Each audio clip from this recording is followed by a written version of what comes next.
मेरा इंटरव्यू का बात है तो इंटरव्यू में मेरा नंबर बहुत ज़्यादा नहीं था, मेरा 45 नंबर ही मात्र था। 45। लेकिन मेरा मेंस में इतना इतना नंबर था कि हम पार कर गए। पार कर गए। अगर मेरे इंटरव्यू में तो पता नहीं चलेगा कि ग्रुप डिस्कशन, जब आप पीटी मेंस लिखिएगा तो उस समय आपका सर्कल बन जाएगा उस तरह के लड़का से। तो ग्रुप डिस्कशन बहुत ज़रूरी होता है। जब आप बार बार देने से नंबर में कोई इजाफा नहीं होती है तो फिर उनको उस पे एनालिसिस करना चाहिए कि कौन सा क्वेश्चन मेरा गलत हुआ है, पहले उस क्वेश्चन को तो पूरा कर ले।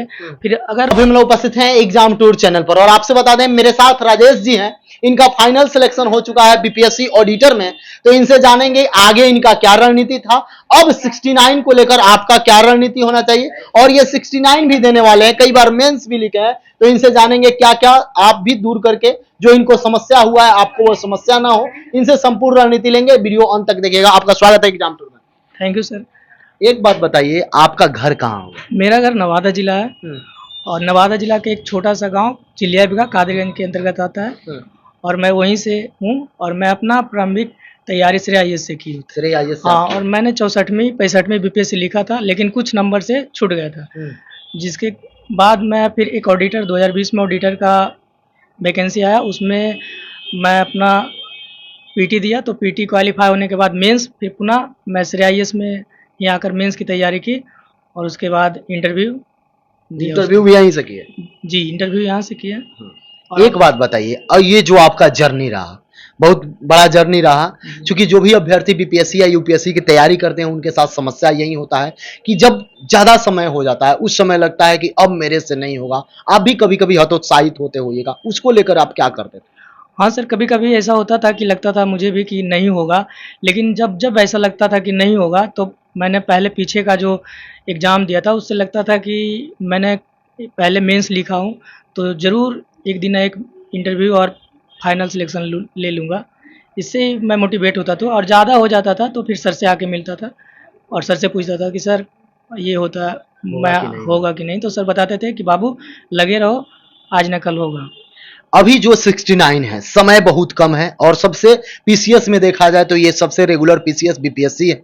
इसको लेकर और हमेशा पैटर्न चेंज हो रहा है। इससे पहले जाइएगा तो इससे पहले भी पैटर्न चेंज हुआ है, 69 में भी पैटर्न चेंज हो गया। पैटर्न करने का अर्थ हुआ कि इस बार 1/3 निगेटिव रहेगा, 4 ऑप्शन दिया जाएगा, वो भी चौथा ऑप्शन में अभी तक ये नहीं कि एक इसमें से एक या एक से अधिक या उपयुक्त में से क्या दिया जाएगा। तो इसको लेकर आप भी तैयारी कर रहे हैं, आपका क्या अब रणनीति है जो मात्र 25 से 30 दिन बचे हुए हैं?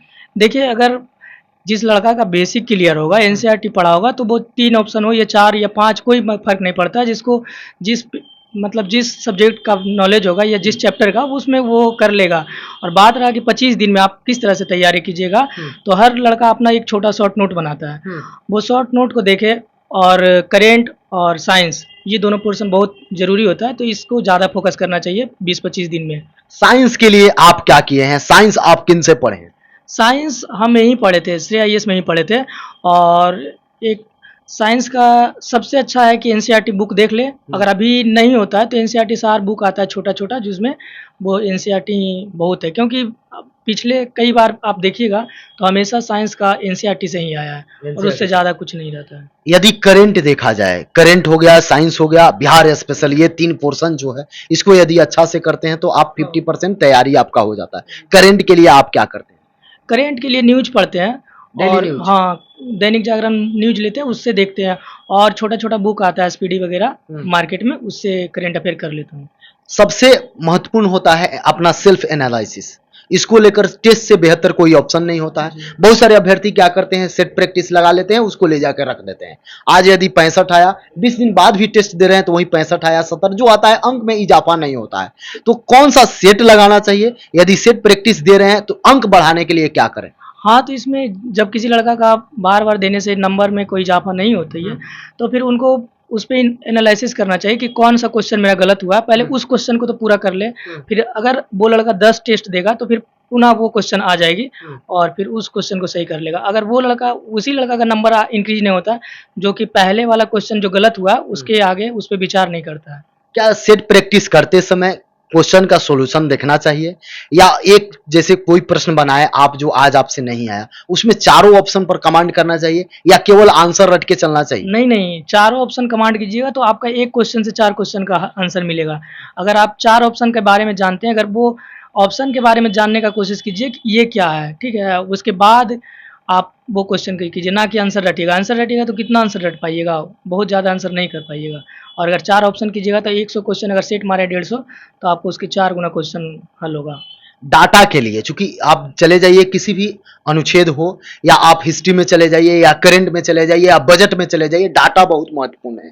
डाटा से देखा जाए, सब काउंट करें तो 8-10 प्रश्न भी रहते हैं। यदि 8-10 प्रश्न अभ्यर्थी कर लेते हैं तो बहुत बड़ा सहूलियत मिल जाएगा। डाटा को लेकर आप क्या करते थे, कैसे याद रखते थे? हाँ, डाटा जैसे कि अगर बीपीएससी आप उठाइए, हर बीपीएससी में तो आर्थिक सर्वे और बजट से क्वेश्चन आता ही आता है। तो इसके लिए सबसे अच्छा होता था कि हम तो बार-बार क्या करते थे, अपना शॉर्ट नोट्स में उसको लिख लेते थे डाटा, और उसके बाद लिखने के बाद भी अगर नहीं याद होता था तो जहाँ सुनते थे वहाँ पे चिपका लेते थे, ताकि उठने के बाद बार-बार उसको देख सकें।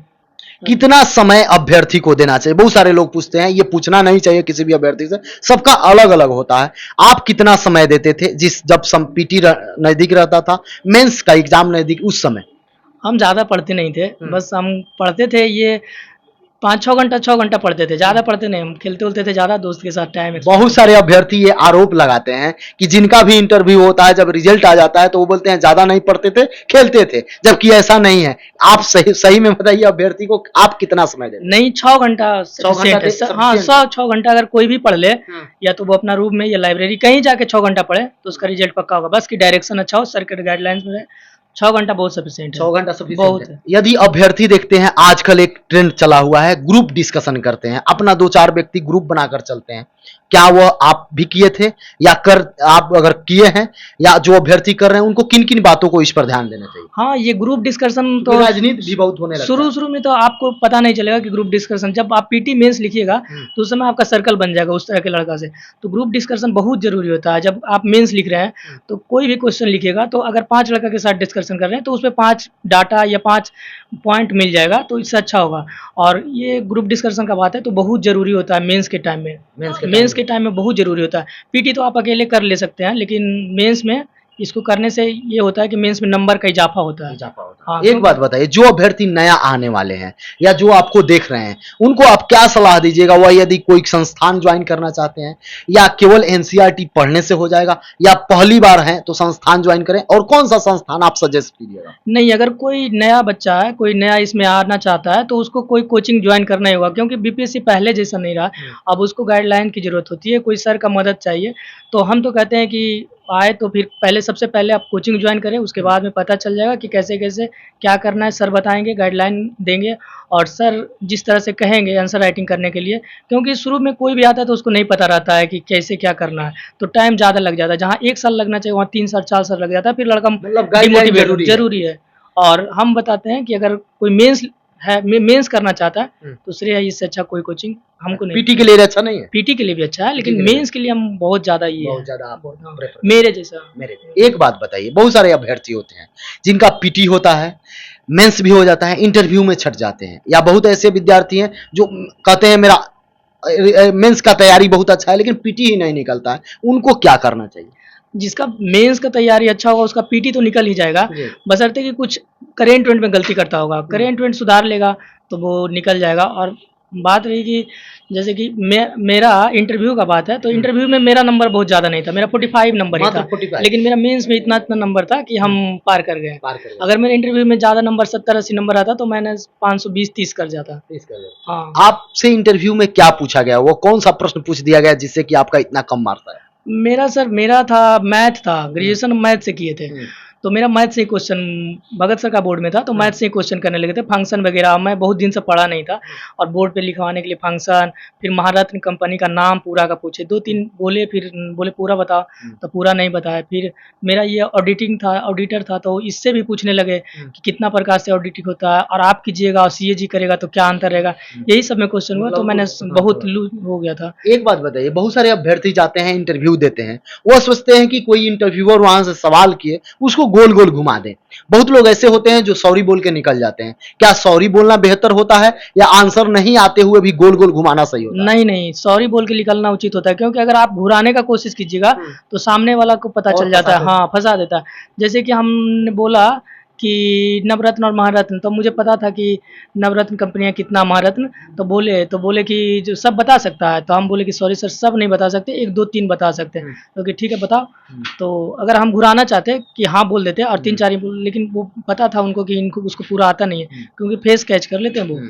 तो इसलिए फँसा, घुराना नहीं चाहिए। मैथ में भी मेरे पास क्वेश्चन बोर्ड पे बनाने दिए, तो बोले सॉरी सर ये नहीं हो सकता, मेरे बहुत दिन हो मतलब गया। डायरेक्ट बोल देना डायरेक्ट चाहिए बोल, जवाब। हाँ। एक बात बताइए, जो अभ्यर्थी आपको देख रहे हैं 69 देने वाले हैं, या अभी मेंस का रिजल्ट भी आने वाला है 6 तारीख को, उन सारे अभ्यर्थी को आप क्या संदेश दीजिएगा जो ये टेंशन में रहते हैं, होगा कि नहीं होगा, कैसे होगा?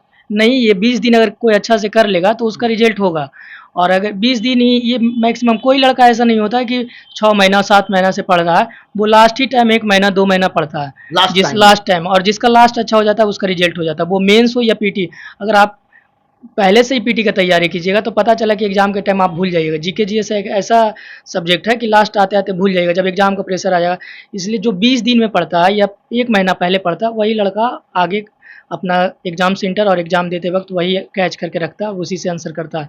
और पहले तो सब लड़का पढ़ता है 2 साल 3 साल से, लेकिन अगर बताइए कि जीके जीएस अगर 3 साल का पढ़ने का होता तो बहुत सारा कुछ पढ़ लेता, लेकिन ऐसा नहीं है। लास्ट अंतिम समय जो होता है बहुत जरूरी होता है। जो भी अभ्यर्थी देख रहे हैं, इसके बावजूद भी आपके मन में कोई प्रश्न लगे कि जो मैं इनसे नहीं कर पाया, आप जरूर कमेंट बॉक्स में कमेंट कीजिएगा। अगला सेशन में मैं उसको जरूर उनसे सवाल पूछूंगा। समय देने के लिए बहुत बहुत धन्यवाद। धन्यवाद।